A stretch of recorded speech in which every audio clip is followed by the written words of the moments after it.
আজকে বানাবো মিষ্টি কাঁচা আম মাখা। একটা আমকেই দু ধরনের মাখা করে দেখাবো। তার জন্য আম নিয়েছি, দুটো আম নিয়েছি, একটা রেখে দেব, একটাকেই মাখা করে দেখাবো। আমটাকে ভালো করে জল দিয়ে ধুয়ে খোসা ছাড়িয়ে নেব। আমটা খুব মিষ্টি, পুরো শসার মতো খেতে। এইভাবে লম্বা করে কেটে নেব প্রথমে, এরপর সরু সরু করে কাটবো। এইভাবে আমটাকে কেটে নেব। কেটে নিয়েছি, এরপর একটা বাটির মধ্যে আমটাকে সাজিয়ে দেব।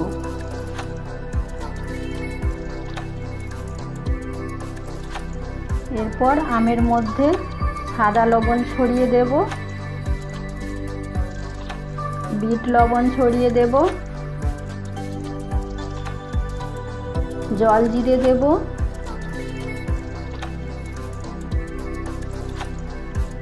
চিলি ফ্লেক্স দেব,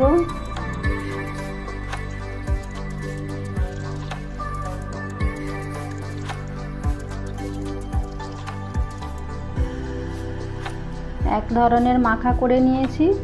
এরপর আবার অর্ধেকটা আম যে আছে সেই আমটাকে একটা গ্রেটার দিয়ে এইভাবে ছিলে নেব।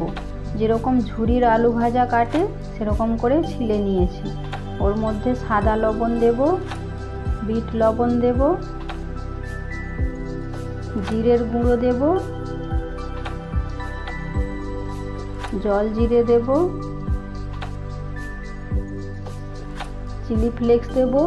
সব এক এক করে একই রকম মশলা দুটোতে ছড়িয়ে নেব। এইভাবে একবার মাখা করে খেয়ে দেখবেন মিষ্টি কাঁচা আম।